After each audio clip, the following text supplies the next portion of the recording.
Hello and welcome to a new episode of our podcast. We take a deep dive into fascinating topics. Today, we're diving into Jessie Hewitson's book, Yes. Autism, How to Raise a Happy Autistic Child. Great book. This book really resonated with me, offering practical guidance and support for raising happy and fulfilled autistic children. I'm excited to unpack its wisdom with you and our expert. You know, the beauty of Hewitson's approach is how she kind of weaves together these personal anecdotes from parents with expert advice. Yeah. And it's like a roadmap, not just for raising a child, but for understanding autism itself. Right. Yeah. And she kicks off with a powerful reminder. Autism is a spectrum. Mm-hmm. You know, it isn't a one-size-fits-all experience. Each child's journey is unique, and understanding this spectrum is so fundamental to providing the right support. I think, Hewitson illustrates this beautifully with Sarah's story in the book. Yeah. She initially felt lost and isolated, and she found solace and connection in an autism support group. And through these connections, she begins to understand her son Max's unique perspective and how his experiences shape his world. It's like finding a community that speaks your language. Yes. A place where you can share the joys and the challenges of raising an autistic child. Huh. And learn from each other's experiences. Exactly. And it helps shift our focus from trying to fix autistic traits Right. to appreciating and supporting, the individual child's needs and strengths. Absolutely. And speaking of support, the book delves into the importance of early intervention. Yes. Hewitson brings in the expertise of Dr. Jane Thompson, who emphasizes that early intervention therapies can have a profound impact on a child's development. Oh, for sure. We're talking about speech therapy to help with communication, Mm-hmm. occupational therapy to address sensory and motor skills, and even ABA, which uses positive reinforcement techniques to teach new skills and manage those challenging behaviors. Think of it this way. Early intervention is like building a strong foundation. These therapies can equip children with the tools they need to navigate the world. Right. With greater confidence and independence. And this raises a crucial question for you, the listener. Mm-hmm. What kind of support is available in your community? Yeah. Have you explored local resources, therapy centers, support groups?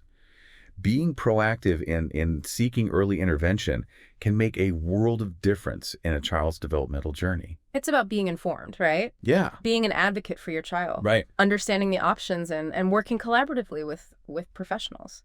Now, let's talk about communication. It's a cornerstone of any relationship, Mm-hmm. but particularly crucial when raising an autistic child.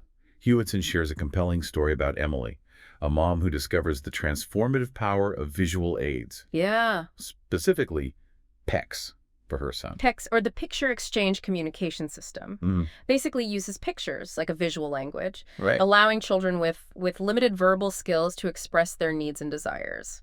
And it reduces frustration for both the child, AD, the caregiver. It's like opening up a whole new world of communication, a Yeah. world where a child can finally be heard and understood. And the book goes beyond just verbal communication, too, Yes. emphasizing the importance of nonverbal cues. Think about body language, facial expressions, even the tone of voice. Right. These subtle signals convey so much information. They do, yeah. And are really essential for building those strong connections. Which reminds us that communication is a two-way street. Mm-hmm. We need to be attentive listeners, Mm-hmm. paying attention not just to the words being spoken, but to the unspoken messages conveyed through those nonverbal cues. Precisely. And this attentiveness can foster deeper understanding and empathy, not just in our interactions with autistic individuals, but in all our relationships. Absolutely. Hewitson then transitions to the realm of education, a critical aspect of any child's development. And she offers advice from Mr. John Williams, a seasoned special education teacher. He stresses the importance of working closely with schools to develop IEPs. Individualized education plans. Yes, IEPs, Yeah. which are essentially roadmaps tailored to a child's specific needs. Think of an IEP as a collaborative effort Yeah. between parents, teachers, and therapists to create a learning environment where an autistic child can really flourish. Right. It outlines specific accommodations, support services, and goals, and it ensures that the child receives the appropriate support to reach their full potential. And this brings us to the heart of advocacy. You, as parents and caregivers, are your child's strongest advocate. That's right. You know their needs and strengths better than anyone else. Don't hesitate to actively participate in the IEP process, asking questions, voicing concerns, and ensuring that your child's voice is heard and their needs are met. Absolutely. Advocacy is about empowering your child Yes. within the educational system, ensuring they have access to the resources and support they need to succeed. Now, social skills are often a significant challenge for autistic children. Hewitson delves into this topic with sensitivity and practical advice. We hear Mark's story about his daughter Lily, who struggles with social interaction. Through role-playing at home, practicing simple social scenarios like greetings and turn-taking, Lily gradually gains confidence and eventually makes a friend at school. This highlights the power of creating safe spaces for practicing those social skills, Right. reducing anxiety around those real world interactions. Imagine how empowering it feels for a child to master a social skill in a comfortable environment before venturing out into the schoolyard. Right. It's like building a bridge between the familiar and the unknown, providing a sense of security and control as the child navigates those social complexities. And the book goes beyond one-on-one interaction. It emphasizes the value of structured playdates and social stories. Structured playdates offer a controlled environment where children can practice social skills. Right. And social stories use simple narratives to explain social situations. I see. So it helps children understand those sometimes confusing unwritten rules of social engagement. It reminds us that social skills development is a gradual process, Yes. one that requires patience, understanding, and a supportive environment where mistakes are seen as learning opportunities. It's about celebrating those small victories, Mhm. recognizing progress over perfection, Yeah. and creating an environment where children feel safe to experiment, learn, and grow socially at their own pace. Now let's talk about sensory sensitivities, a common experience for autistic children. The book delves into the science behind sensory processing, explaining how seemingly minor stimuli like loud noises, bright lights, or certain textures can be overwhelming for some children, leading to meltdowns or withdrawal. But Hewitson doesn't just explain the problem, she offers practical solutions. Imagine experiencing the world with your senses heightened, where everyday sounds and textures just feel so intense and overwhelming. That's the reality for many autistic individuals. And the book encourages parents to create a sensory-friendly environment at home, like a haven where the child can feel safe and regulated. I love the idea of creating a sensory toolbox filled with calming tools like noise-canceling headphones, weighted blankets, soft lighting, and soothing tactile objects. It's like providing a child with a personalized toolkit for managing their sensory input and finding moments of calm amidst that sensory overload. And remember, each child's sensory profile is unique. Yeah. What works for one child might not work for another. The key is to be observant, Yeah. to learn your child's triggers and preferences, and to create a sensory environment that supports their individual needs. It's about being a sensory detective. Yeah. Paying close attention to your child's cues and responses and adapting strategies to create an environment where they can thrive. Exactly. It's about empowering the child to manage their sensory experiences and feel more in control of their environment.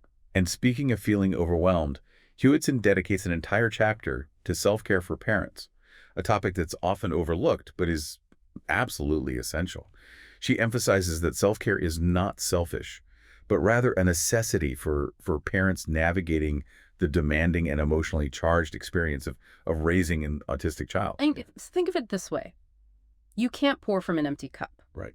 When you prioritize your own well-being, you're better equipped to provide the love, patience, and support your child needs. Right. And Hewitson introduces us to Maria Sanchez, a licensed therapist who offers valuable advice on finding support networks and creating those sustainable self-care practices. Connecting with other parents who understand your journey can be so incredibly validating. It's like having a lifeline, knowing you're not alone in this. Support groups, online communities, or even just a trusted friend can provide a space to share experiences, offer advice, and find strength in that shared understanding. Yeah. And Maria also reminds us that self-care isn't just about connecting with others. It's about carving out time for yourself, whether it's a few minutes of meditation, a walk in nature, or simply enjoying a cup of tea in silence. Those moments of respite can make a world of difference in replenishing your energy and allowing you to show up as your best self for your child. Self-care is about recognizing your own limits, Yeah. giving yourself permission to prioritize your well-being so you can be the best parent you can be. Now, the book culminates with a powerful message, celebrating differences. Yes. Hewitson reminds us that autism isn't a deficit, Mhm. but a different way of experiencing the world, a way that brings unique perspectives and talents to the table. We meet Linda, a mom who, instead of trying to fit her son into a mold of normal, embraces his passion for art. She nurtures his talent, providing him with a creative outlet that boosts his self-esteem and allows him to shine. It's a beautiful example of how celebrating those differences can unlock a child's potential and foster a sense of pride and accomplishment. And it raises a crucial question for all of us. How can we create a more inclusive and accepting society? A society that values neurodiversity and celebrates the contributions of autistic individuals. It's about shifting our perspective from seeing autism as a limitation Mm-hmm. to recognizing it as a valuable part of the human tapestry, Mm-hmm. one that adds richness and depth to our world. It's about embracing different ways of thinking, different ways of communicating, different ways of being in the world.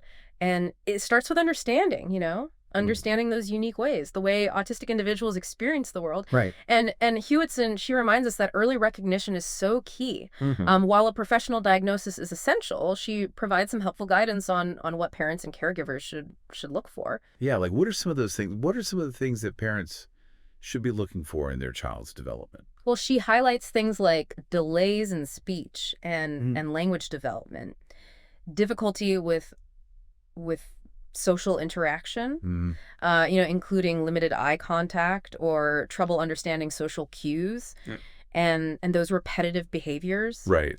like flapping hands or lining up toys Right. in a specific way. Those are really valuable insights. Yeah. But it's important to remember that these signs can vary so widely. Oh, absolutely. Every Yeah. child is unique, Yeah. and autism manifests differently in each individual. Right.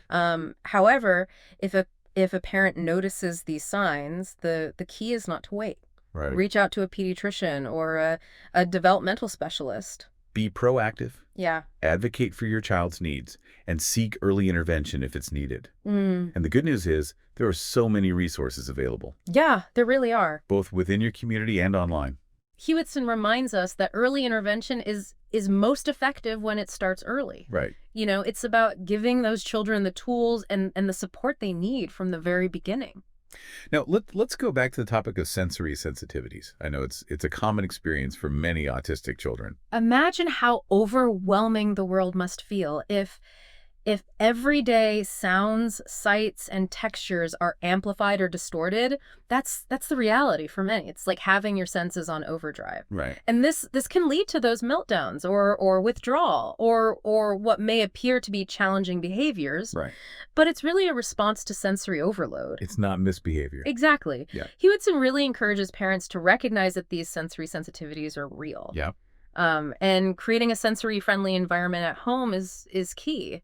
Think noise-canceling headphones, dimming lights, providing soothing textures. Even a weighted blanket can have a really profound effect. Yeah, I've heard from a lot of parents that weighted blankets are like a gentle hug. Oh. Providing that deep pressure that feels so soothing. And it's important to remember that sensory sensitivities manifest differently in each child. What might be calming for one child Right. could be overwhelming for another. It's really about observation. It's about communication and really tuning into your child's unique sensory profile. Mm-hmm. It's like becoming a sensory detective, learning what works best for your child and creating that environment where they can feel safe and regulated. Now, throughout the book, Hewitson, she doesn't shy away from the emotional toll that raising an autistic child can have on parents. Yeah. It's a demanding journey. It is. Filled with joys and challenges. She really emphasizes that prioritizing your own well-being is not selfish. Not at all. It's essential to being the best parent you can be. Imagine this. You're on an airplane and the oxygen masks drop down. Okay. Do you put your own mask on first or do you try to help your child first? You put your own mask on first. Because you can't help your child if you can't breathe. Exactly. Taking care of yourself is not selfish. It's essential to being able to provide the best care for your child. So what are some practical self-care strategies for parents navigating this journey? Well, Hewitson highlights finding a support network, Yeah. connecting with other parents who understand what you're going through. Right. It's about sharing those experiences, offering advice, and knowing that you're not alone. It's about finding your tribe, Yeah, those people who get it. right.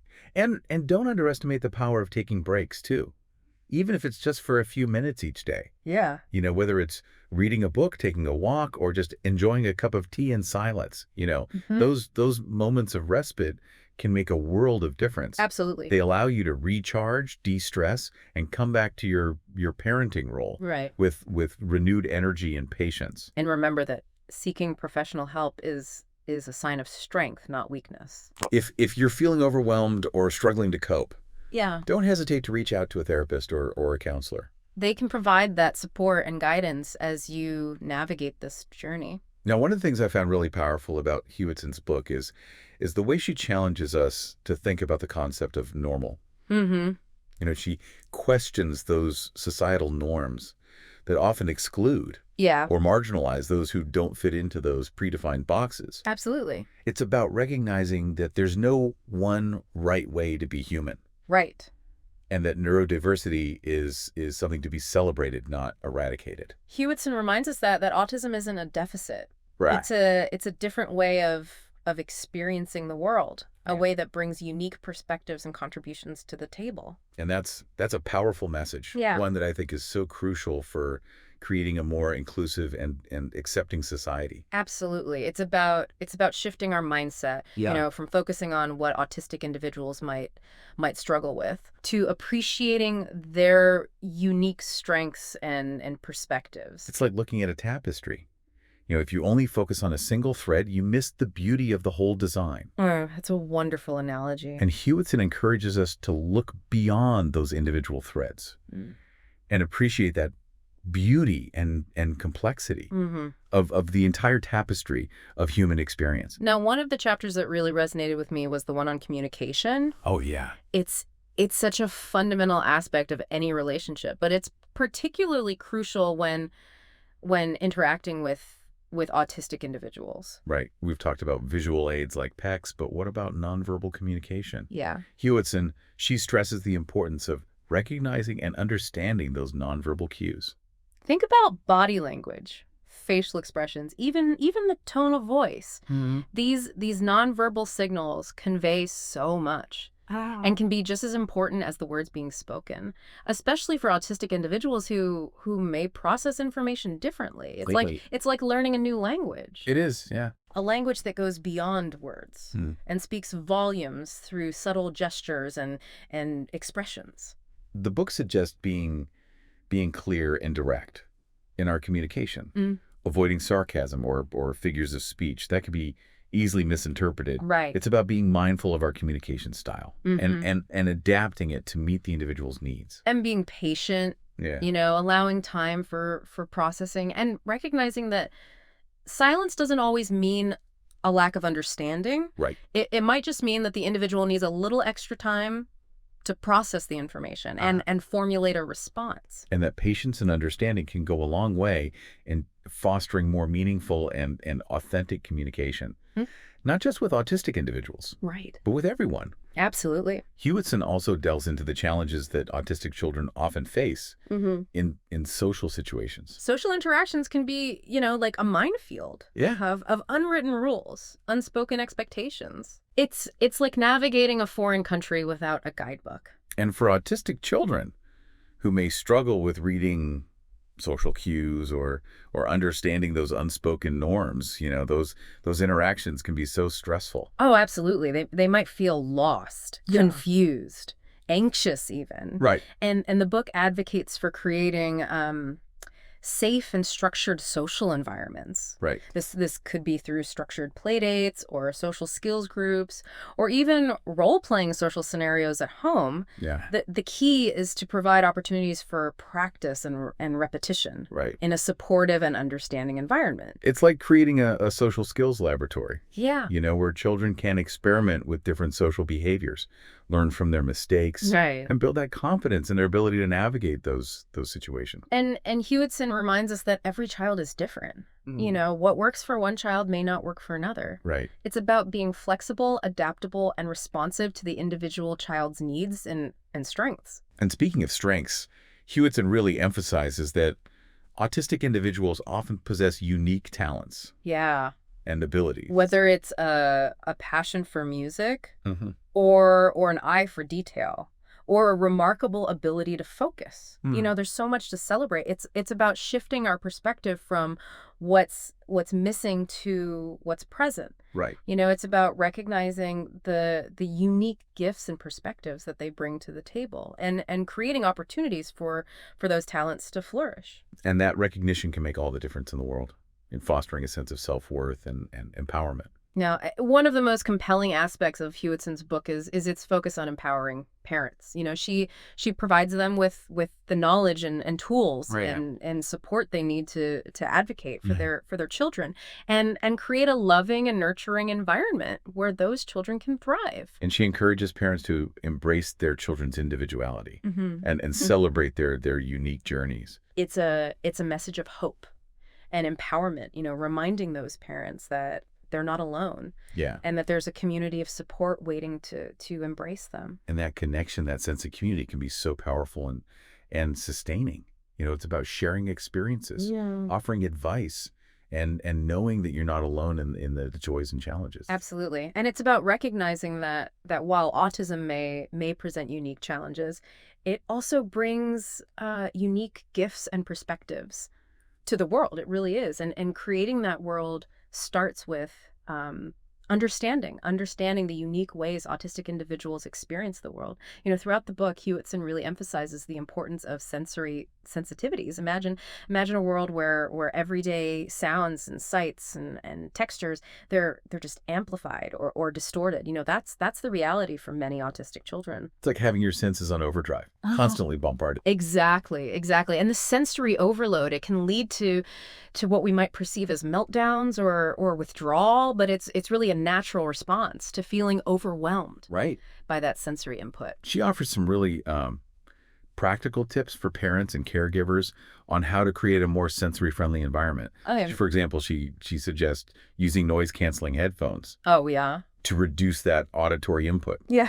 Weighted blankets, Yeah. you know, to provide that sense of calm and security, and even creating calming sensory corners within the home. Think of these as safe havens, Yeah. you know, where a child can retreat when feeling overwhelmed. You know, spaces filled with soft lighting and soothing textures and calming sensory objects. It's about providing tools and strategies for self-regulation, you know, Right. giving the child a sense of control over their sensory input and allowing them to find those moments of peace and calm amidst the chaos. I love that idea of creating a sensory toolbox, you know, filled with tools and strategies that a child can use to manage their sensory experiences. And it's important to remember that sensory sensitivities are so individual. Right. You know, what might be soothing for one child could be overwhelming for another. So it's about being a sensory detective, Exactly. you know, paying close attention to your child's cues and responses to different sensory inputs. Learning those triggers, understanding their preferences, Right. and adapting strategies to create an environment where they can thrive. Exactly. It's about empowering that child to manage their sensory experiences and feel more in control Yeah. of their environment.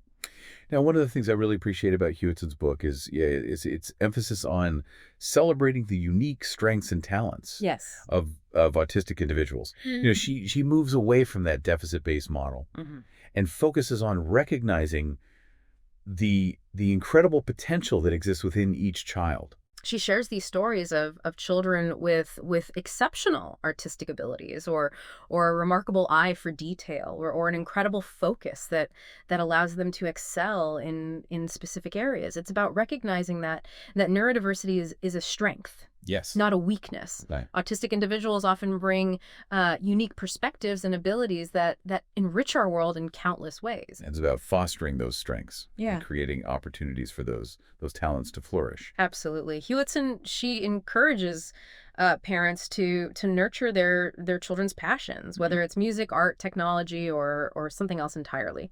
It's about recognizing that success doesn't always look the same for everyone. Right. It's about celebrating those individual achievements and fostering a sense of pride and accomplishment in those unique abilities. And that ties back to the book's ultimate message of hope Yeah. and empowerment. Raising an autistic child, it's a journey.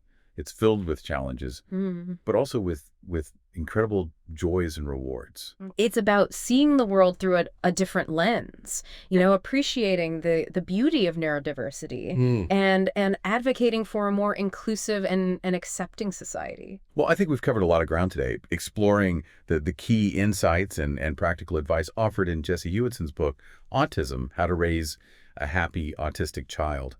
What are some key takeaways you hope our listeners will walk away with? Well, first and foremost, I hope they've gained a deeper understanding of autism as a spectrum. Yeah. Recognizing the wide range of experiences and abilities, that exist within this community, and that there's no one right way to be autistic. Every individual's journey. Exactly. I also hope listeners feel empowered to seek out resources and support. Yeah. Whether it's, through local organizations or online communities, or simply connecting with other families, who are navigating similar journeys. There's a whole network out there. There it is, yeah. Yeah. Finding your tribe, it can make all the difference. And finally, I hope they'll embrace the message of celebrating differences. Let's create a world where neurodiversity is valued, where everyone feels a sense of belonging, and where autistic individuals can thrive and reach their full potential. Beautifully said. And if our listeners want to delve deeper into these topics, I highly recommend checking out Jessie Hewitson's book, Autism: How to Raise a Happy Autistic Child. It's a wonderful resource. It really is. Filled with practical advice, personal stories, and a message of hope and empowerment. That will stay with you long after you finish reading. Thank you for joining us on this deep dive. It's been a pleasure. We hope you found it insightful and inspiring. Until next time, keep exploring, keep learning, and keep celebrating the beauty of diversity in all its forms.